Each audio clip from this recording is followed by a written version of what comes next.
Group mình dùng đẹp su buộc màng phồn ở kia nhưng mà cái thật trên vì phun mà lắng sẽ cắt một cuốn còn mà làm bòn ở cái sổ ở con trăm tên là buộc màng phồn ở kia để tên selain cầm trôi trên YouTube của nhom ở sân đô bát bong ở con tra màng phồn ở kia chung phun màng phồn ở kia chụp tè sập hiệu o sầm nào o thôi đầm là tao nói sao tao làm lâu ở con tra từ thay mấy từ này cha ở con tra mình tên nhưng mà phồn bà nhà gần mà cơ là bầu đã đâm cái nào nhiều cái bụi ắt trù thế nhỉ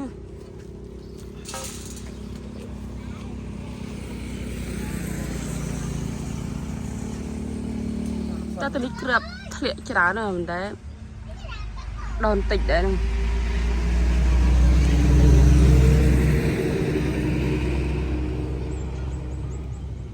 ấy ăn thóc mày à đâu nhị chả ní chẳng mà việc nhá à thóc đâu nữa là mồm đỏ đam đấy à bị bói bám sắm em này thế nhưng mà phổi đàm bị bỏ thầm thầm ló này đờ đàm thế nhưng mà phổi đấy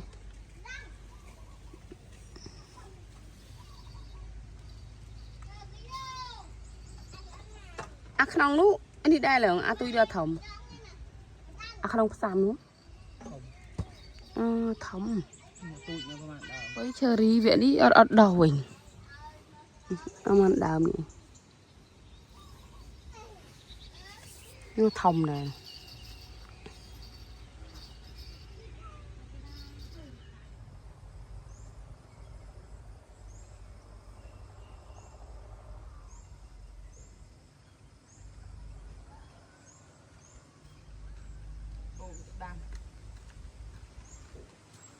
ra làm ăn pichu đây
phụ thằng ăn pi chúa đam ăn nó chú đam hai sao yêu đam cô làm sao nó cứ pon luôn nó nè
dạ đây là cái cặp làng sả làng cặp cái đào xì sầu vì ôi trời ơi cái này một lù nu về làng tam su tam mới đi đây nưng su tam đam chê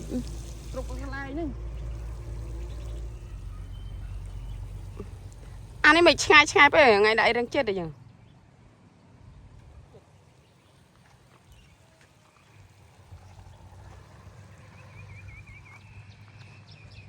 rốt bom tơ khai nào ôi trong bọc cái ao đây ôi tự bọc cái ao đây là hổ mấy chắc nè phục cật cặp phục cặp đang snai là liền như người đó nhỉ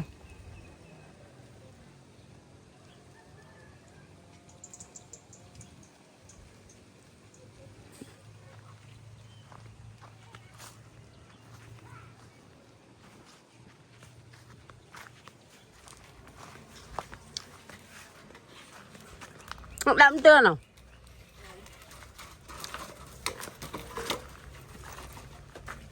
một con cháu chưa vô gió luôn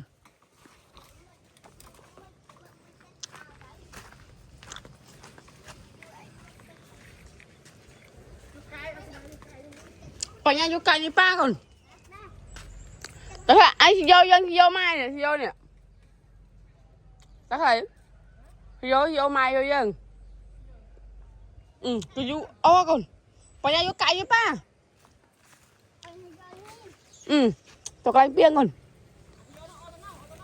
ra con này gọi cái vô nè đã thấm thâu trăng nè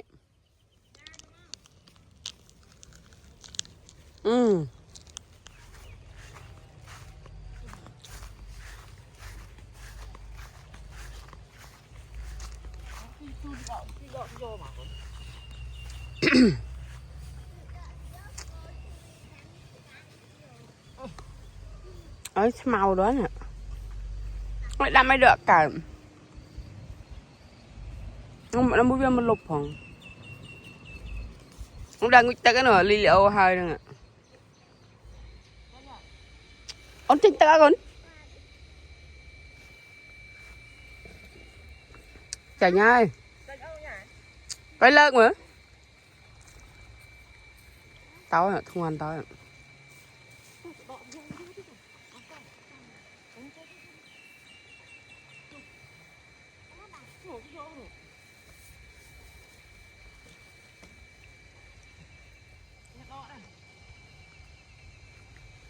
mà cởi phải mà tí nào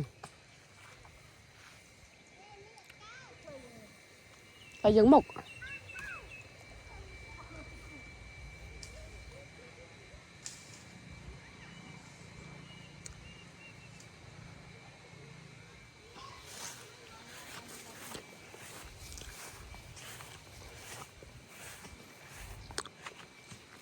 ติดตัวเฮาเนี่ยบกเตี้ยอดเคยเอาดังกันนะtu sắp cho trầu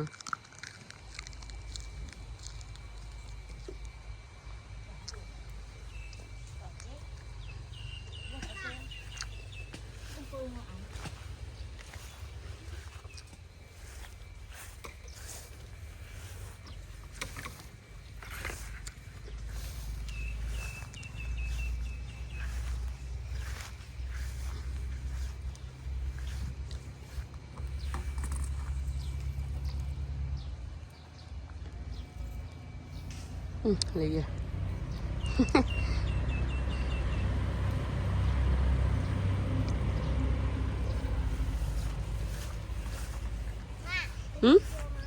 vô rồi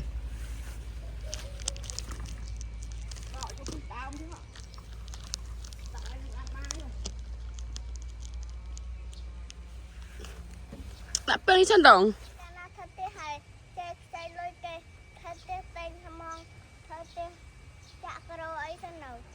chả cà rô nào đi super ba anh càng càng nó thơ chết mày lôi nào con em lên lôi vậy lời có nó không thành đủ chăm ta con chú ấy là lâu ngà đấy con chú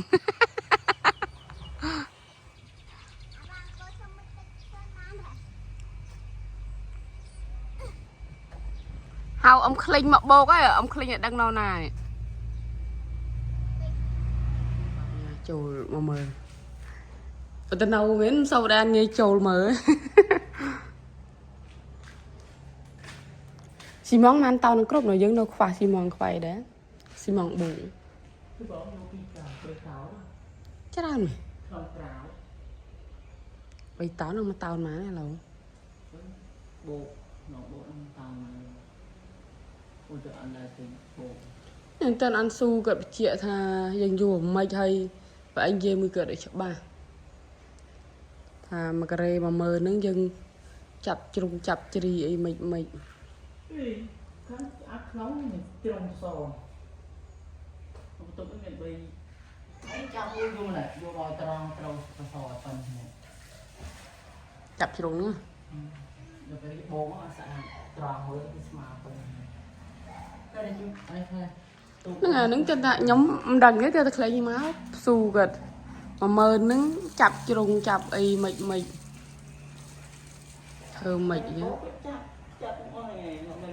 bộ bộ đánh chiên sò tụi ơi về vào chặt cái bộ tụi màu rồi bộ cực mặt tài đấy với đấy kịch su gợi cho ba ai su cho nên kia mình kịch liệt với nhỉ mình vừa liệt này kịch mẹ đá thì liệt mà tao đây không này thì thế nào cái lối nhỉ lồng mua này thì hãy nấu phì phì các bạn đọc năm đây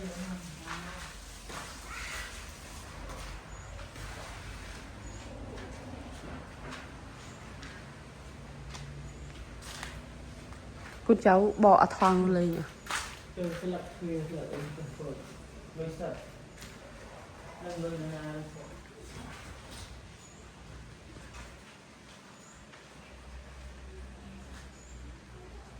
ôi nó ăn tực cho cho chật này chị sẽ rồi con dạ bay piếng con không lanh chăng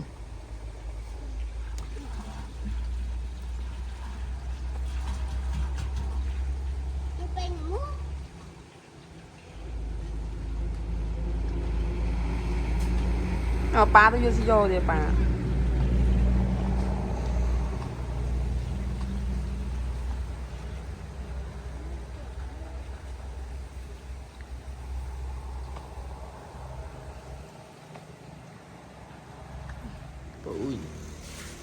ui prang ôn xài mầm ló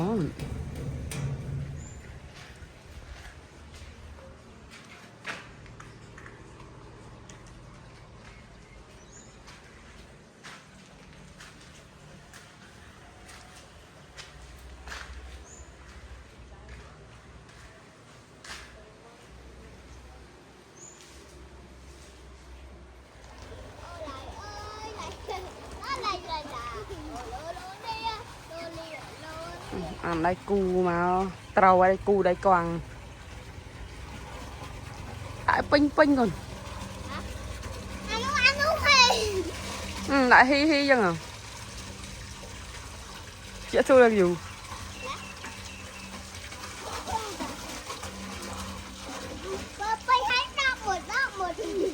cái này lư thằng mạng nga mà vô này nè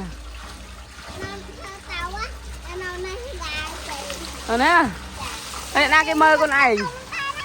hả để mình dùng cái tao tên này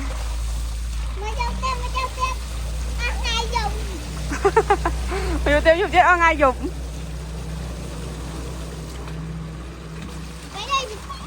hai con đánh khóc đi này màu nè bây giờ hai mình đợi xuống chảy khôn ra ngay được bà nhà đấy nè bà nhà khôn ra ngay đây này đã tệ pính còn chậm bao nhánh to tao thà pính bợ khơi ba bao nhánh to rồi mạ tao giúp bỏ nè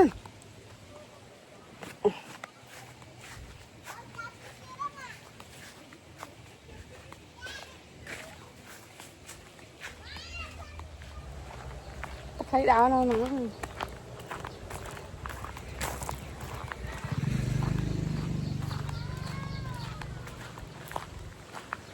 nồng mồm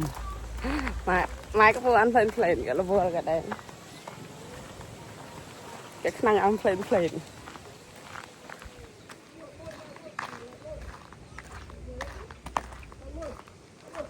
mày cái ra giá cái chanh khôn thế này lì bịa lâu rồi mày cái ra mình đo mũ nhẹ ngày vậy thế mà ông pom pơ chi ngay sao là hôm mai màu po màu nhom tịt màu đôi ọt miền cái lăng thơ ca đi mày cái ra vô màu tịt màu nằm mai vô màu mai mi trai tao ngao sợ đấy đang cái còi đang trấu đang đo đang tầng bị đòn này đang bội tao nào hả khăng ấy mà tinh cà phê không cào ổn đã phê mình mà càoอยู่đây nè đây cho càng cào năm mươi kg xua âu vi trong đạm một tí còn một tí hết rồi nó năm cho rau không ăn trong đạm tí năm mươi tí ăn tí đó ăn lụa 100 ngày chai 100 ngày rồi ngày đấy đầm cái nát ấy bà nói đầm chụp đầm rẹt trộm rẹt ấy cướp nó người đầm chụp chụp ăn lùi chai thế nào đầm tao một lại lùi dài dù á nhâm ngô mà chưa tịch nằm ngâu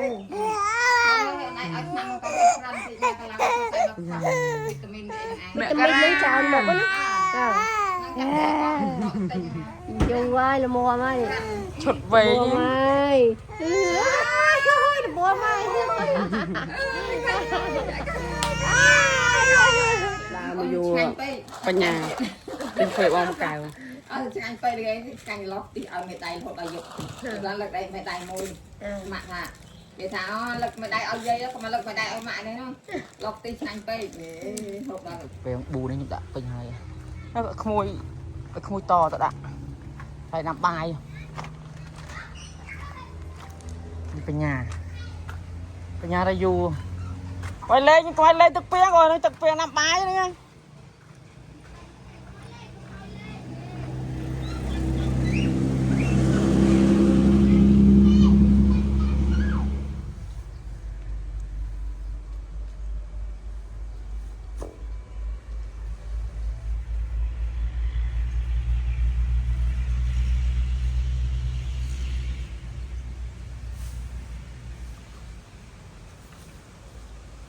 con vào thực phiên đạp bãi đã hơi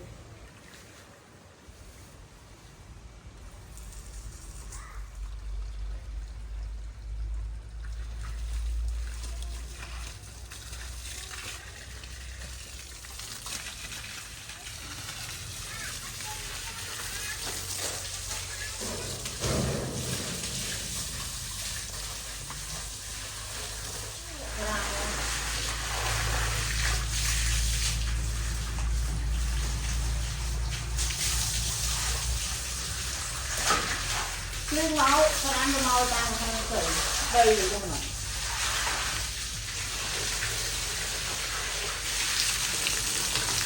qua được rồi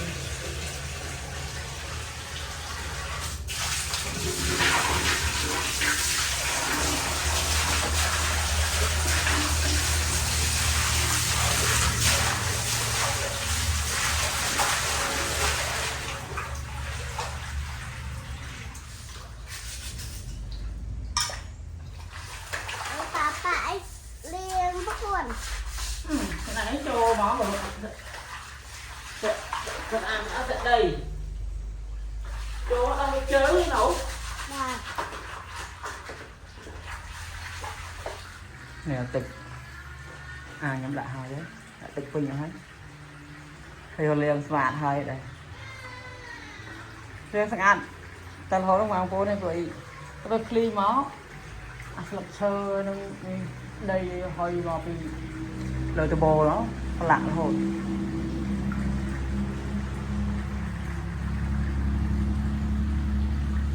đã tên họ về sao không tịnh phải cho ca chọn cái thùng đây ấy sao mới sưu cái thùng đây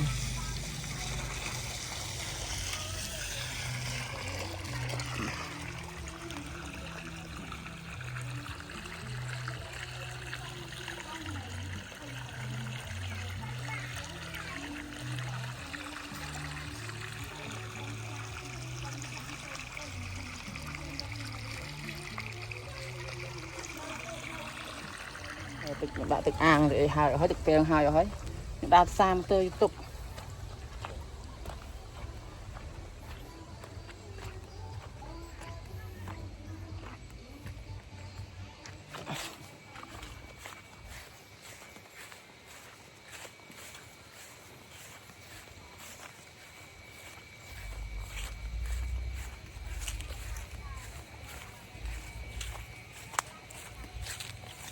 นี่ปลาปัญญาก็อยู่มาเตือนตัวนี้รวมไปมาเตะบอลไฟติโอ้ยเอาให้ดังเมียนเลยโอ้พวกกับอัตเตอร์นี่ฮะตันจุนเยอะยัง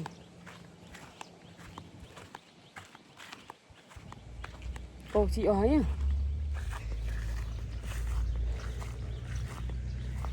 มาเธอตึงตีนติ๊ก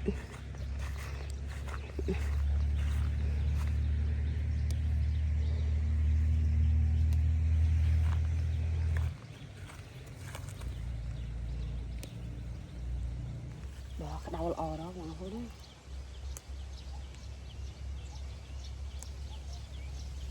không mà đào mới cho đầu lò coi cô chứ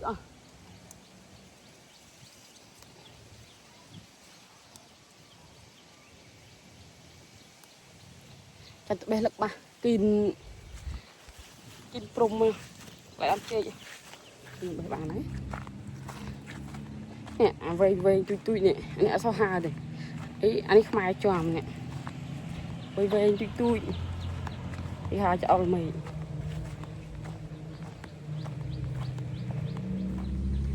cục cặp đâm nhiều vậy trời nhỏ ấy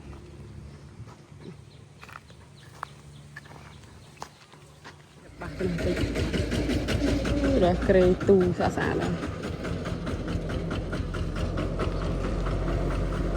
kề bỏ mà xả bao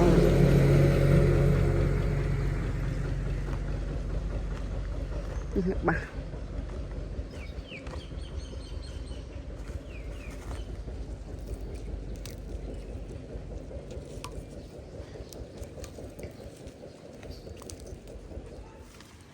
đó là bao ở đâu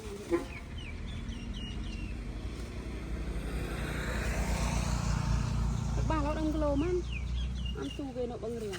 đang lô man nếu đam đấy đâu hoa mà đam khiến chu chảo thôi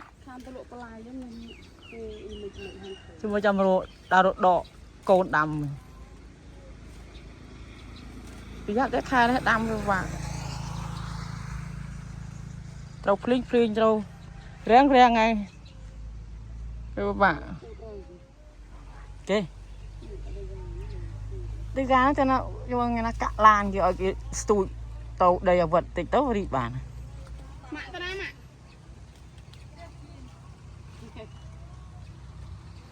Lấy trên cái đá cái miên rong cái thơ rong ói à rong đâm lại vậy cái miếng ống cà xíu đấy miên rong giống đâm áo khúc răng khúc xá đâm thì có ong ấy ong cà chả asma như tôi nói tiếng ong mà bùn đậu lan đấy đâu đấy cái gáo cho ai con trai đi chơi đi ngoài dân chơi ấy đã hàng đây anh rồi đi trong gì thì nên là tôi tên trẻ cực cu cái nâu liu vậy anh đã để dơ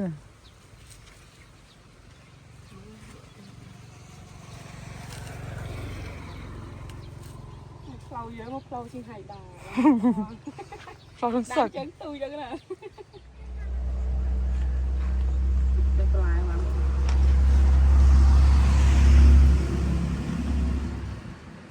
mày thế nó ồn nè này ôi ngụy đây anh chị mơ một đời mới mà chị bác con chị mạ lõi như này mạ lõi má bé dạ một xóm bé vô đại bé con vô chơi thiệt luôn người ta cài cho cái phâu giờ đọc xả lên cái gì đọc ở cái gì cùng lo này ô không ngờ đó bay trù bay trù đi làm trù rồi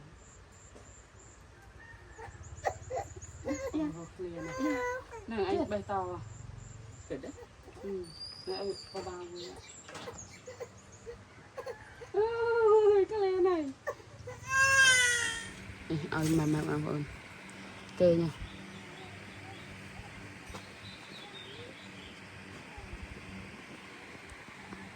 tịch ơi nó sẵn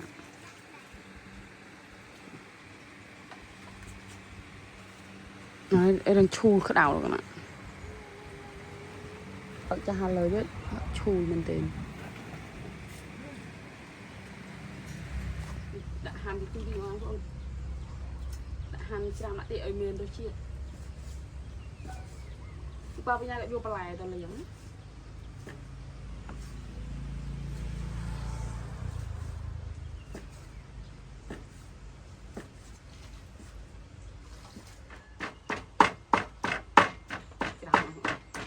lên nó mới tập cho cùi cho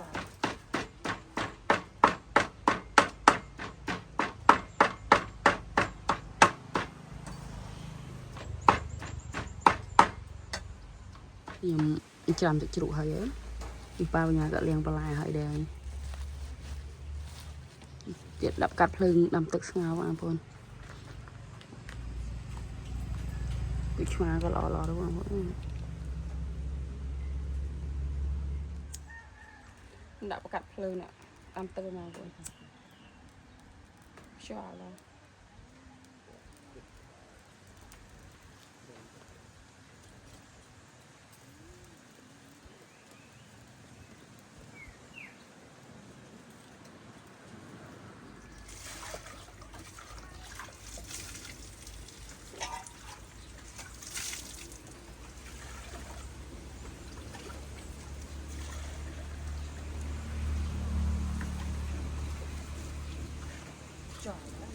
cào phúng đã ngào một tê không tình ốt kia đó xài hơi xài thì lấy ngào mà vậy đây mày nó liệp tao mà sao phụ này mình ở đó thì định phá luôn ấy nhá bây giờ mà mình ở đó hồi nãy thì cầu xịn tao vô tao khứt thế nào đó hơi vậy thôi nè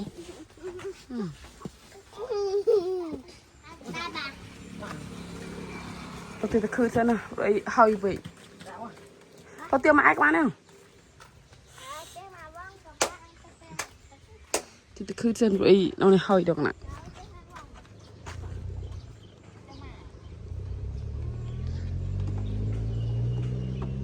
tao tiêu mà nó cầm tiêu tao chịu để xưa đấy chắc khăn linh cái ở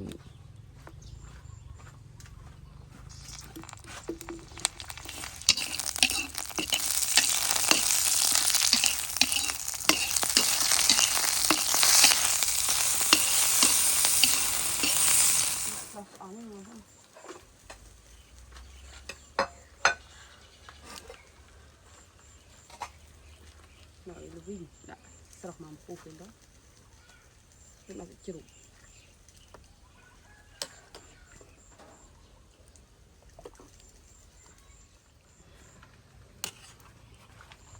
sọc xong mà lại lưu vinh sạt sạt lại cô nó chờ nhảm tiếng sọc sọc xem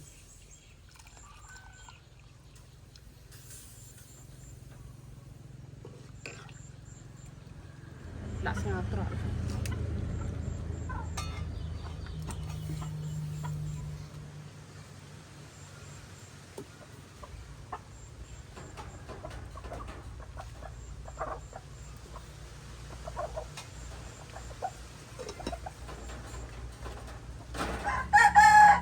nhiều tập cũ nhưng đã tập pro hả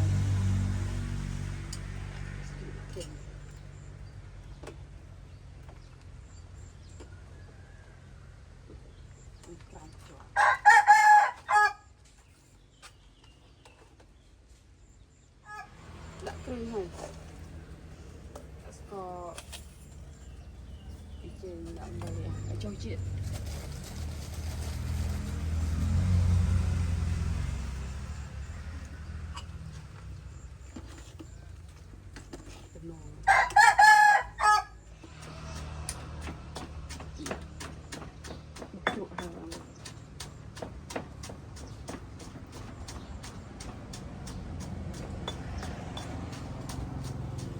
bụng bờ làm bờ gì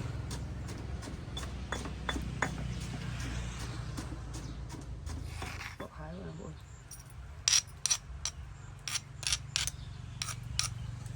tạo sỏi trên hai vậy mà tức là o đó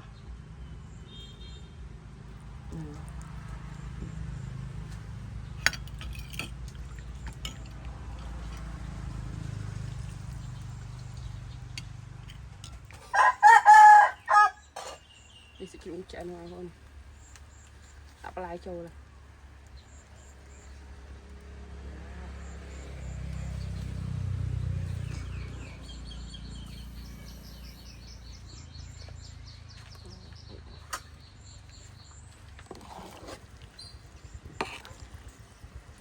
con mồi nữa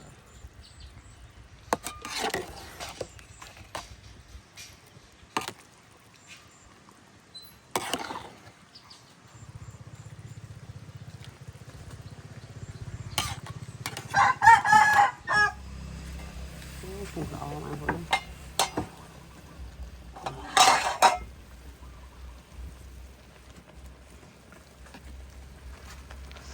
sấy tao hay nát không nên để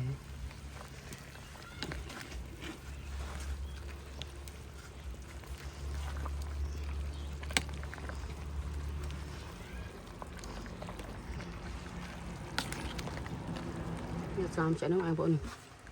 đỡ từng tê từng nô ai bọn sao đi cho nó ba nhà mày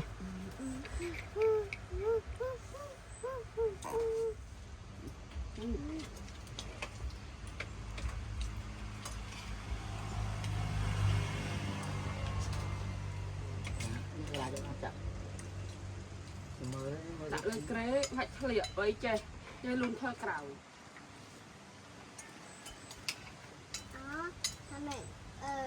ông rạch nè ông mơ sạch lắm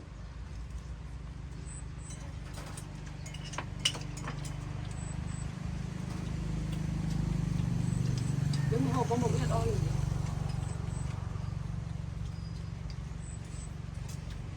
hộp cam cam cây cam trời cam prùng ngắn rồi không một cái đâu nó không thích mà cái đá con để đi băng nha lá rồi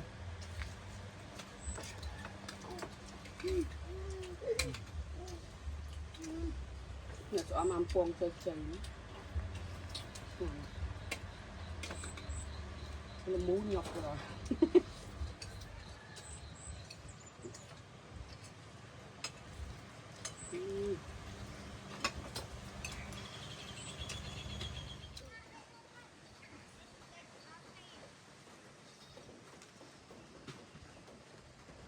áo vàng vào đấy tự sau mày này là vua lại rồi bao tục tự ấy lo hình quỷ cái đào áo chở áo đầy phong áo cô nó mùi rồi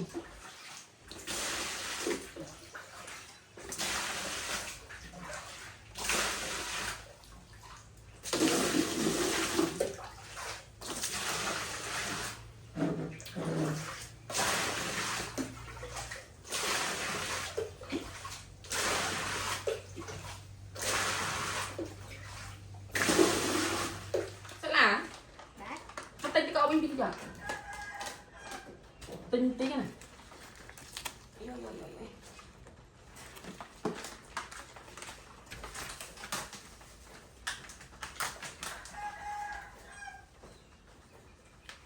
ôi hoạt lò rồi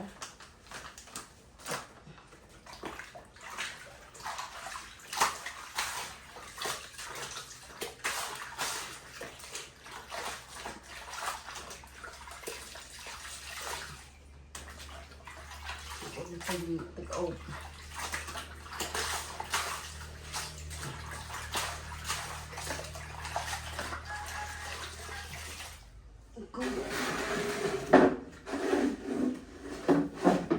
bảo hàng ấy là áo ôm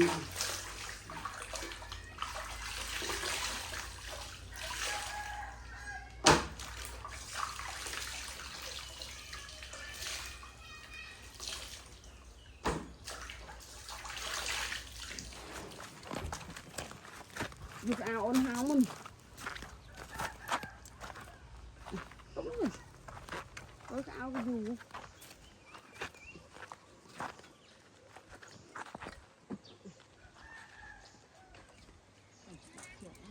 như bắt đầu đã cho răng cho tiếp này cái bột này cái trời đi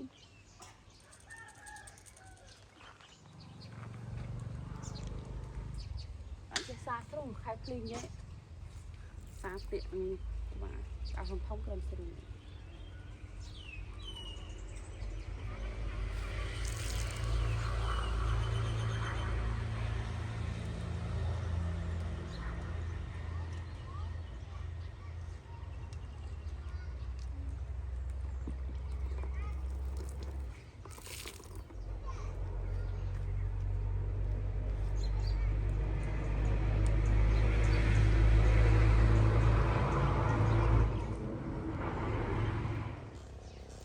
chuông chơi chuông é rồi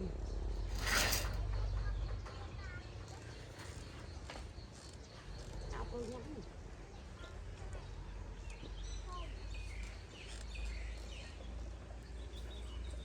nọ xin hai ô ấy ạ hao xin hai một lần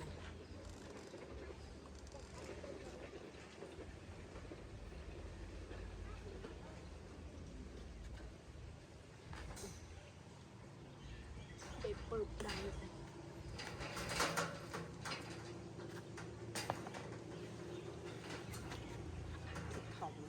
màu mình đi đây gì ấy nhà bên đây con lắc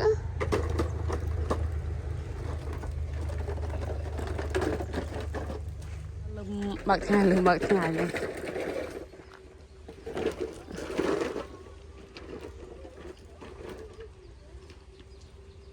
tao rinh tao mất con chậm một địch cô một em mơ hóa lên nhé đây này lên chậm một thằng sấy mà ồn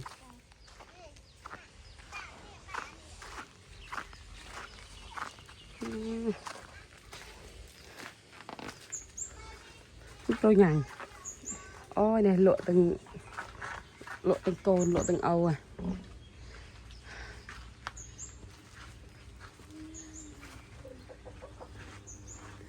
giờ mẹ cái ra kỳ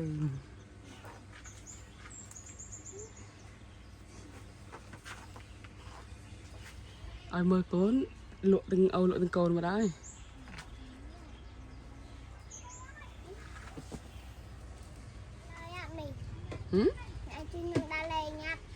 lên như thế con tự bao cái áo hay mình nhá Chẳng đọc đa lệ.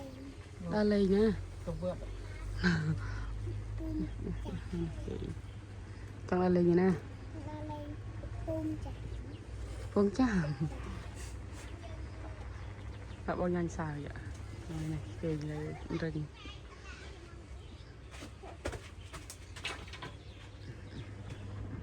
tập liền đây cha này hả xong rồi mình lục và tôi vô một năm các bạn này mà cha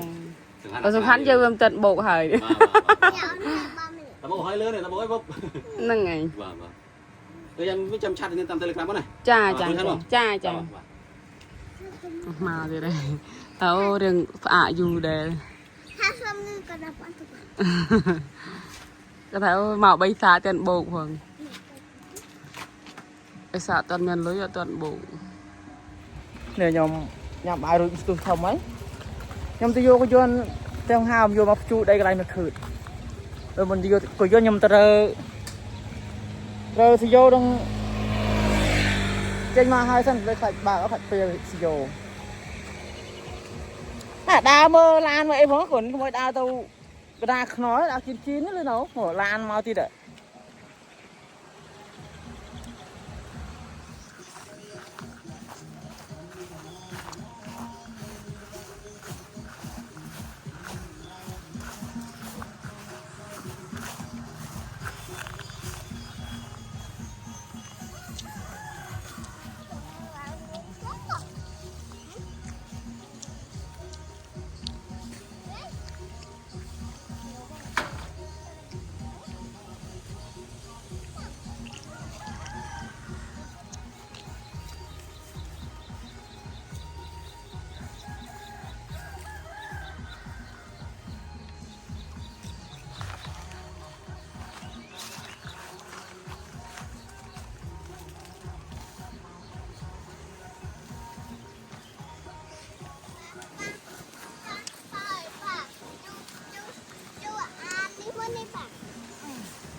rồi thì cho hời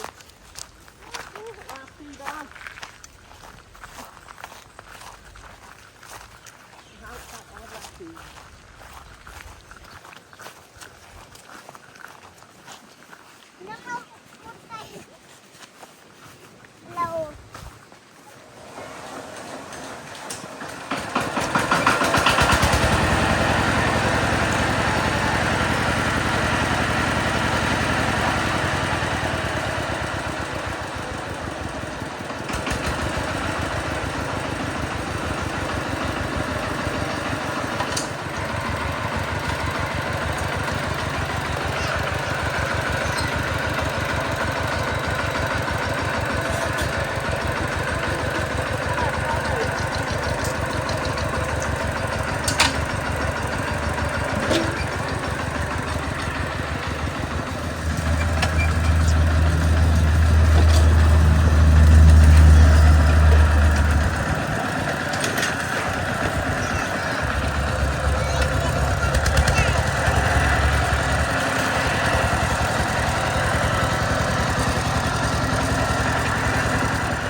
vậy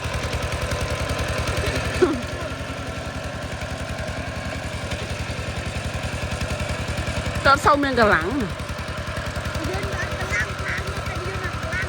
phát mấy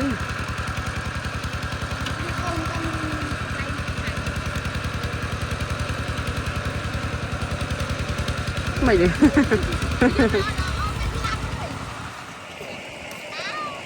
đâu cái kêu tên ari nghe này ra ta bổ sản đá lấy nhá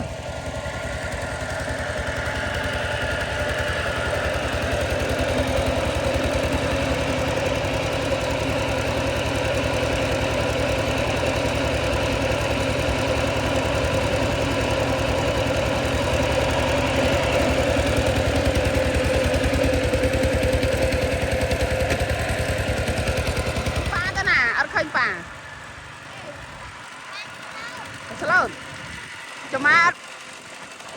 tông mới nó cái ra mượn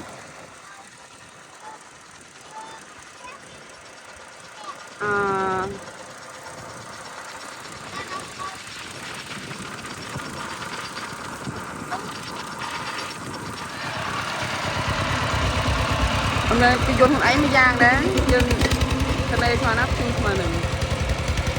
ăn nó bà cho mình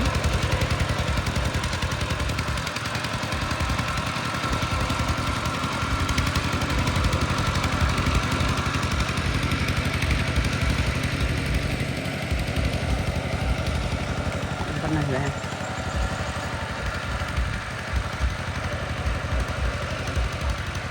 mua luôn mọi người đây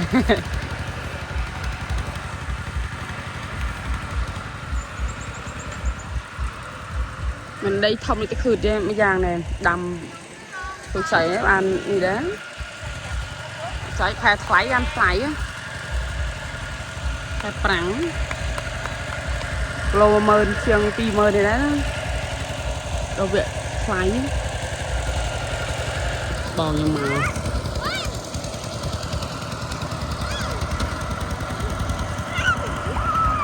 bò thì mùi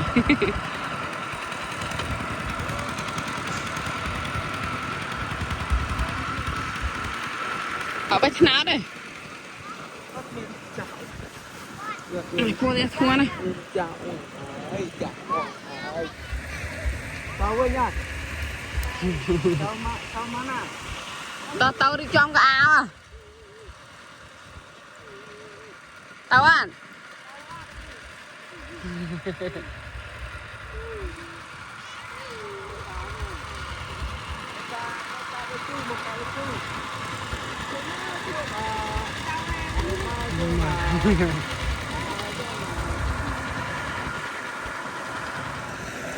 con bé đông nhấp ăn ngày mà ăn về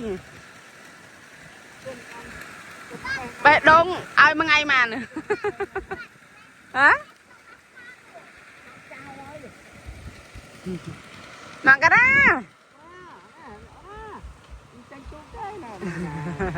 mà cái đó ở đây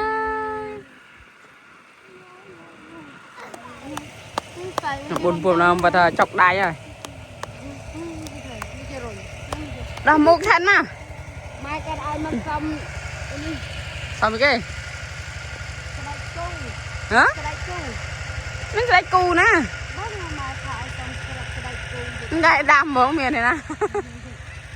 mẹ cái ra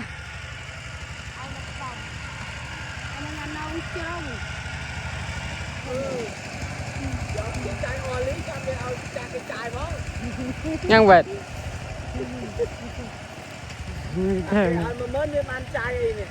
ở bàn trái mình chờ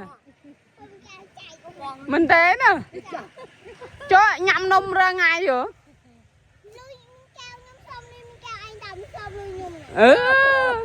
nhưng không mình biết à với co lằng bư ấy co giờ cái thà nhóm xong luôn chai ta nhóm man xong luôn chai nè à mà mến nó mà mến tôi đá chứ cái rùa tình rùa chưa mới sụt ơi bạp nhà pi lý thân hả tao chưa cái này ở bên lôi nó mà nhắm á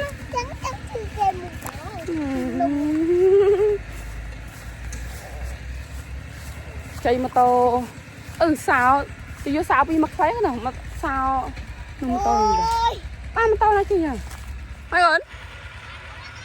anh ngay nè nâng men còn nó sẽ đỡ sao đã bắn khôi bình đai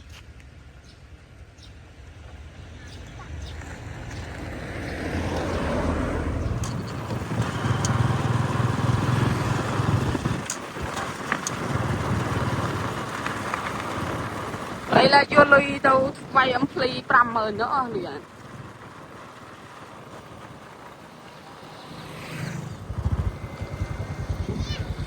cái gì mình mà nó sạch nè chưa pi lít rồi tôi cho vô cho mình chưa rồi ok vô cái nực hơi bon kìa đó chu đây âm xây từng đo cũng xanh em nào dạ mà lít màn mà xui hai à chụp bị ăn xong mà nè mà lít hai sẹp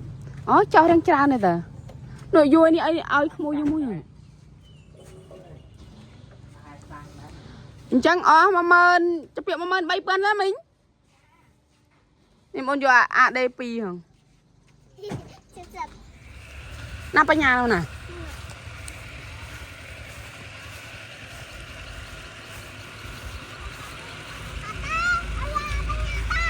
đi ở nhà ta mơ lại trồng quán em rồi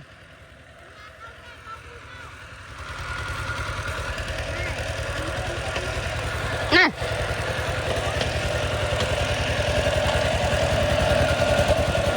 bắt xem nào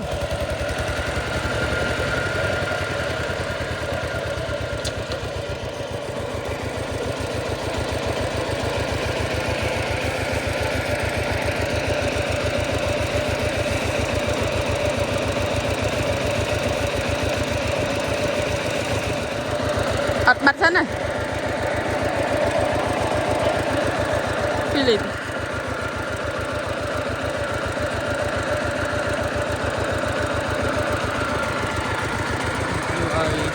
ở nhà đâu này ở cái cây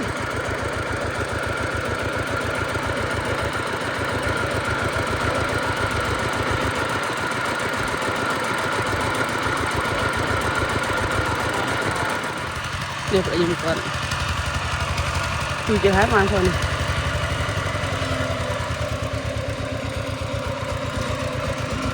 Dia pecul ke pram hơn đấy.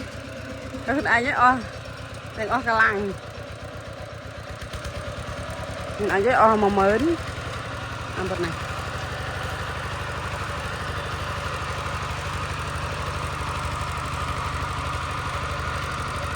Chu cái tàu bình du nào là dân chu anh chứ đừng ly tịch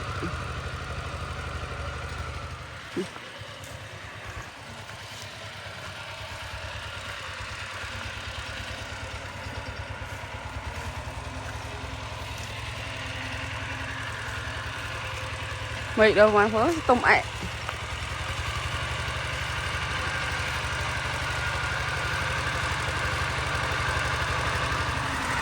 hai bạn ơi vô cái dồn chân hào mình nè ở con tra nó mang vô nữa nè ở đây là control kita promosa cho chồng con tra mình tên chụp quay mang vô chúng ta chụp lo xong lo quay được nhầm cái ở con tra nó mang vô nữa nè màu vậy nha sao mới lâu à màu về ra với chu về của bạn phá chu một ổ hạt mấy một ổ về màu tí hoạt chủ thì chỗ cái thằng thôi nè